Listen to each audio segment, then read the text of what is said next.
बघा ना, स्वतःच्या डोळ्यांनीच बघा.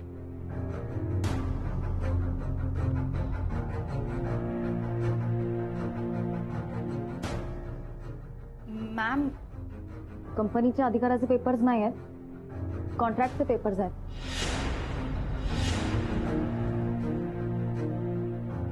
झालं समाधान? नाही झालं का सगळ्यांचं समाधान?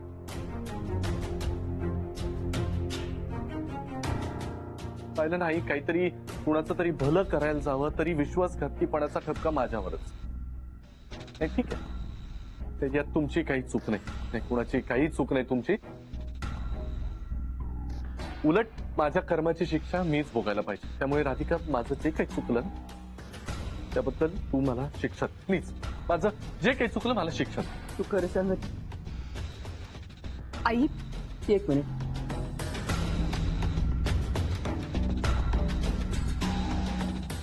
खरं आहे ना?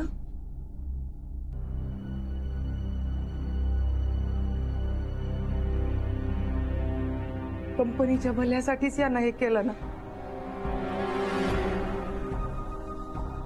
मग काहून बरं तुम्ही सगळे त्याला दोष देत आहात? राधिका, बाई तू बेशुद्ध अवस्थेमध्ये होती का नाही?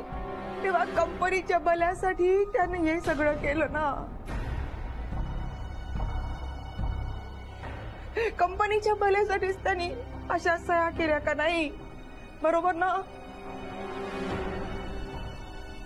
मग काहून बरं त्यावर आता आरोप करत आहेत सगळे?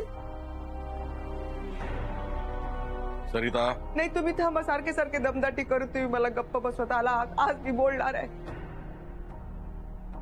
काय बोलणार आहेस तू? काय बोलणार आहे? आणखी ऑफिसच्या स्टाफ समोर किती तमाशा करणार आहेस? तुला आई म्हणून गुरुच्या चुका कळत नाही. ती कळत असून देखील तू समजून घेत नाहीयेस.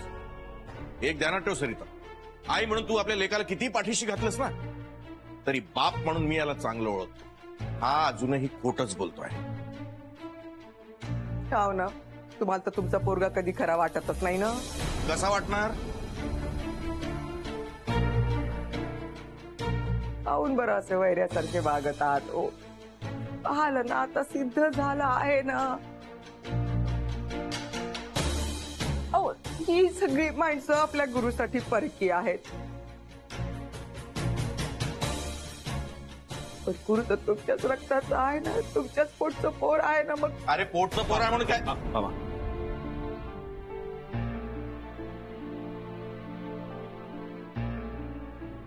राधिका, तू चुकत आहेस असं मी अजिबात म्हणणार नाही. बरं, अजिबात म्हणणार नाही. कदाचित मी चुकत असेल, पण आता जे काही गुरुनी प्रयत्न केले का नाही, ते सगळे कंपनीच्या भल्यासाठीच केले.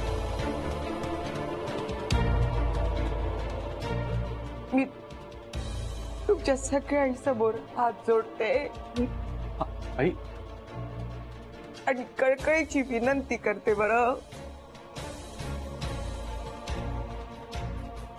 हा आपल्या सगळ्याचा गुरु सुधारत आहे. त्याला सुधारायची संधी द्या, त्याला मदत करा. तो या कंपनीसाठी का का कष्ट घेऊन राहिला आहे ते त्याला दाखवू दे. ही संधी मी फक्त गुरुसाठी नाही बरं, आई म्हणून माझ्यासाठीही मागत आहे. तुम्ही सर्वांनी माझ्या लेकराला स्वीकारावं म्हणून नाही बरं, तर आम्ही दोघांनी त्यावर केलेले संस्कार चुकीचे नाही हे दाखवायचे.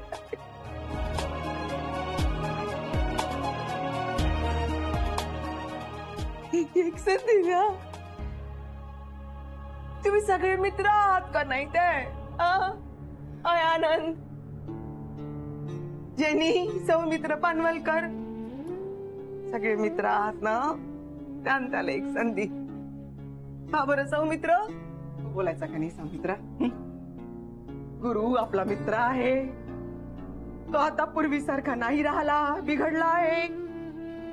तो सुधारू पाहत आहे. मग त्याला सुधारायची संधी द्या ना. त्याला मदत करा ना सुधारायला. जेनी तू तर घरची आहेस ना, समजून घे ना गुरुला. मदत कर ना त्याला एकच संधी द्या बरं आनंद. अधिक मी या समोर पदर पसरते. माझ्या लेकरासाठी एक संधी दे. आई हे काय करून राहिलात तुम्ही? मी पाया पडते. आई आई हे कायच्या काय बोलून राहिलात तुम्ही? नाही संधी दे. आई, बस. हे बघ, हे सगळं करायची काही गरज नाहीये.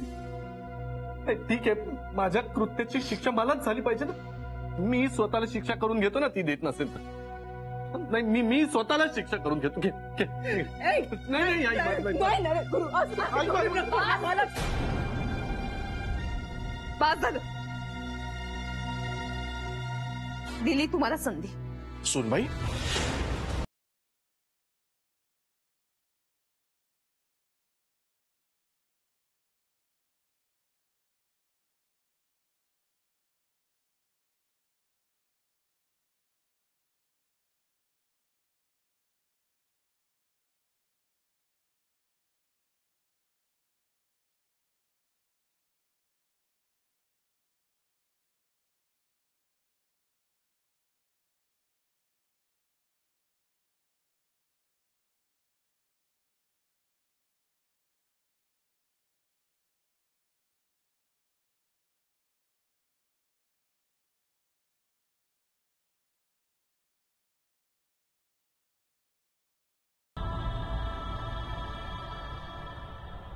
झालं समाधान तुम्हा मायलेकांचं?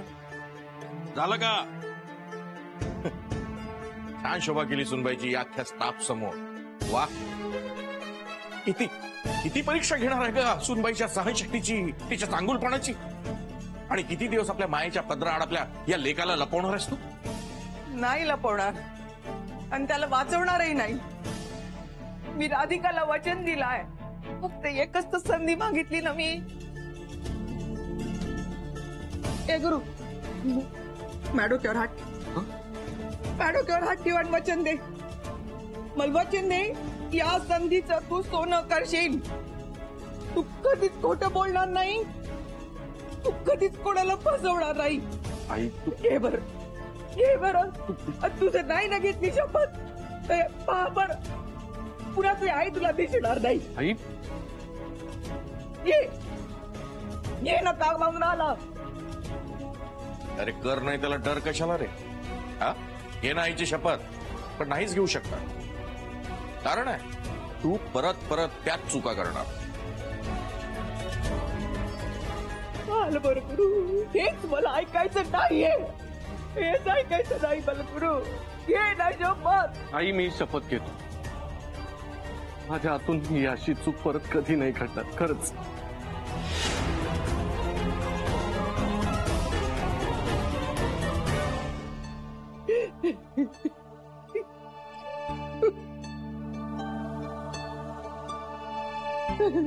का बरं ऐकलं का? घेतली बरं शपथ गुरु रे. पुन्हा तो असं वाईट कधी नाही वागणार. तो कधी वागूच शकत नाही, कारण तो त्या आईची शपथ खोटी घेऊ शकत नाही बरं. हे बैताड शन्या. अरे साठी व्हायलन्स नाही हा, मला खूप भीती वाटते. गॅरी यार, पोरी, तुला कळत आहे का?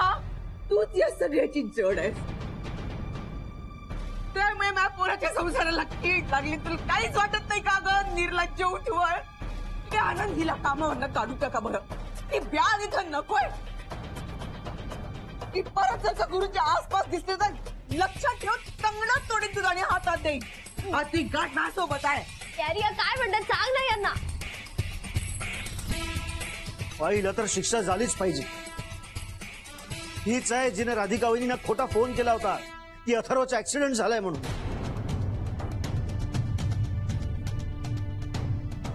हा, का बोलत आहेस तू? हो, येस आई. तू महापुरीच्या जीवावर उठलीस.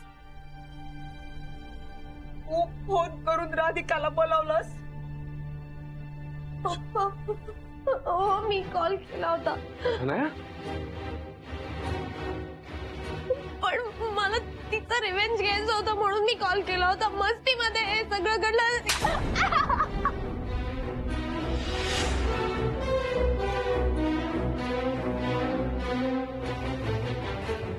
लाज नाही वाटत का ग तुला निर्लज्ज? तिथे माझ्या पोरीच्या जीवावर बेतलाय आणि तुला मजा सुचत आहे? तर डोकं आहे का काय? तुझ्या आईने काही संस्कार दिले नाही का ग? हा, माया ममता प्रेम काही काही काही शिकवलं नाही का? उठवाय पोरी का तू असं करत आहेस? एक लक्षात ठेवायचं, मा गुरु पाय राधिका पाय अथर्व पाय काळजाचे तुकडे आहे. काही ना जर का काही झालं ना तर तुला जिवंत ठेवणार नाही मी, लक्षात ठेव. आई आई पण यापुढं तू जर इथं फिरकलीस ना तरी मला फोन करायचा बरं. ही इथे दिसता का मला? चल चालते हो इथून. मॅमचा जीव घ्यायचा प्रयत्न केलास तू. I have seen her condition with my own eyes. You please get out of from here or I call the police. मी पोलीसला बोलवे, तू जा इथून. कॅरी सगळ्या बस. मला जर हे आधी माहिती असतं ना तेव्हाच तुला हकलून दिलं असतं. आत्ता मुकाट्यानं इथून निघून जा.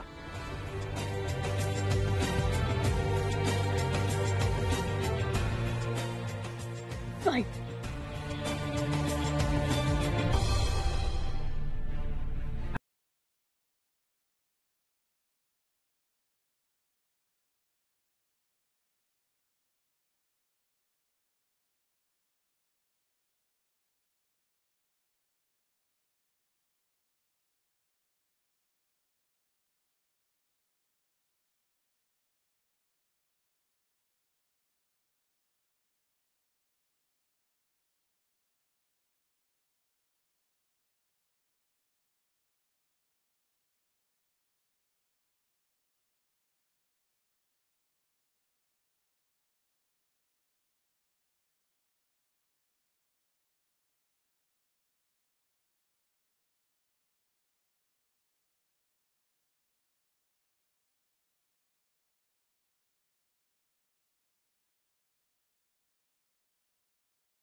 अरे यार एवढ्या घाईघाईत कशाला बोलवलं? काय किती वेळ लावलास? अरे यार मी हे बघ, हे अजून काही डॉक्युमेंट्स आहेत. लास्ट टाइम केलं होतं ना तशा सह्या कर यांच्यावर.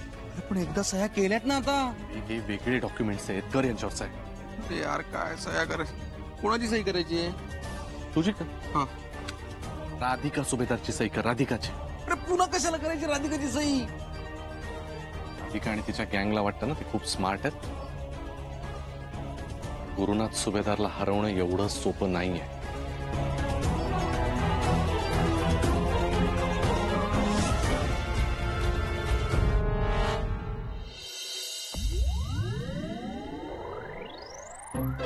मस्त झालं शॉपिंग. केडी कुठे आहे? केड्या केड्या केड्या गेला कुठे? हा अजून नाही आलाय.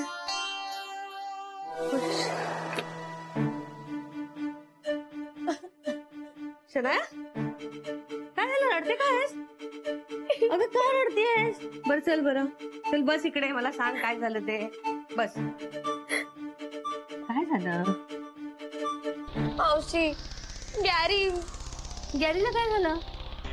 त्याला काही नाही झालं. मग तुला माहितीये आज ऑफिस मध्ये खूप तमाशा झालाय. हो मग? अगं ती गुड फॉर नथिंग शुद्धीवर आली. अरे वा. अरे वा काय एवढा ड्रामा केलाय तिने ऑफिस मध्ये, माहितीये तुला? एक तर आई बाबांना घेऊन आली होती गॅरीच्या. आणि यु नो मी आणि गॅरी हॉस्पिटल मध्ये जेव्हा सगळं कन्फेस करत होतो ना तेव्हा अगं ती जागी होती. अरे बापरे. तर तिने सगळं ऐकलं.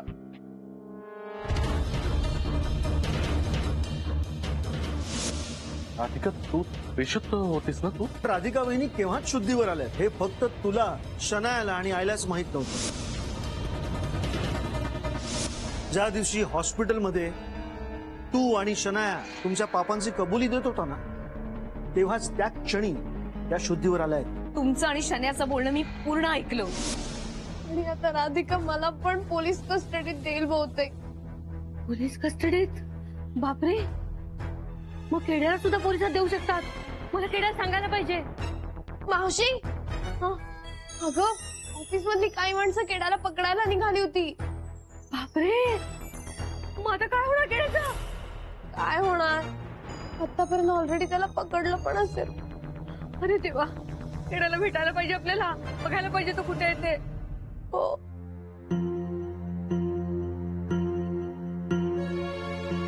हे काय राधा, हा काय इथे काय करते? आणि दिली संधी म्हणजे काय? हा असा निर्णय कसा घेऊ शकतेस यार राधा तू? कळतंय ना तुला राधा, तुला तरी कळतंय ना गुरुने डाव साधलाय ते. नाही आपलीच चूक झाली, अंडर एस्टिमेट केलं ना त्याला, आपलीच चूक झाली. हुशार आहे, त्याला बरोबर माहिती आहे आई हे आपलं शस्त्र आहे आणि त्याचा कसा वापर करायचा ना हेही त्याला माहिती आहे. पण राधा नाईलाजाने का होईना तू सरेंडर झालीस. आम्हाला कोणालाच आवडलं नाहीये राधा, ही हार आहे तुझी, कळतंय का तुला? हा मला अतिशय राग आलाय तुझा. काय बोलणार आहेस की नाही?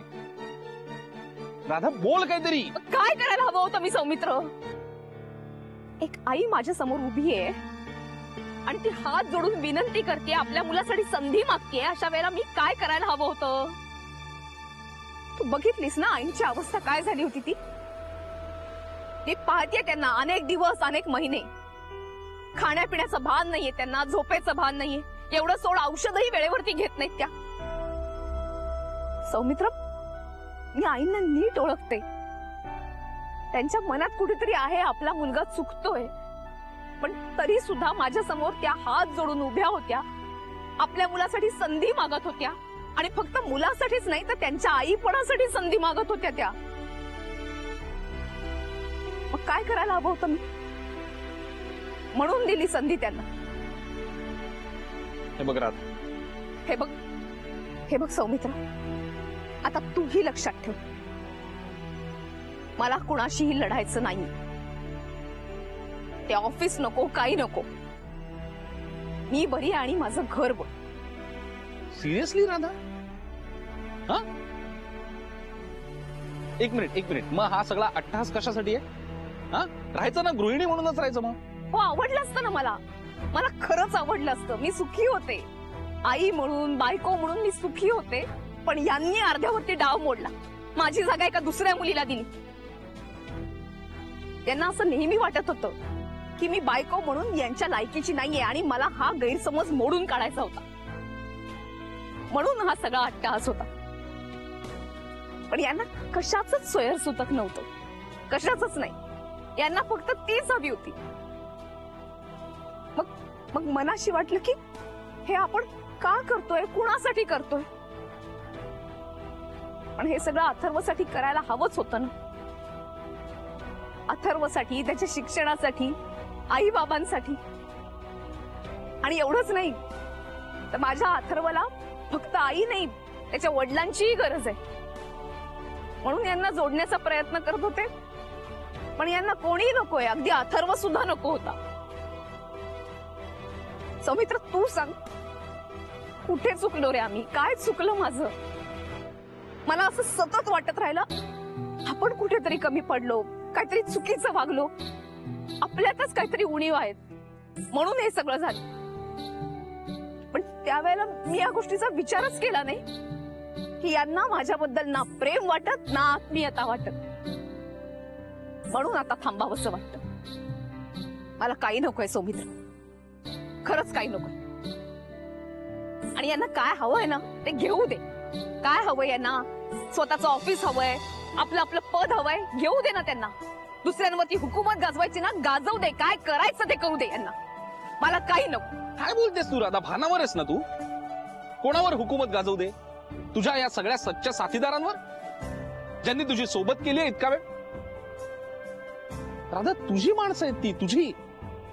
आणि प्रॉब्लेम्स कोणाला नसतात ग राधा, अडचणी कोणाला नसतात.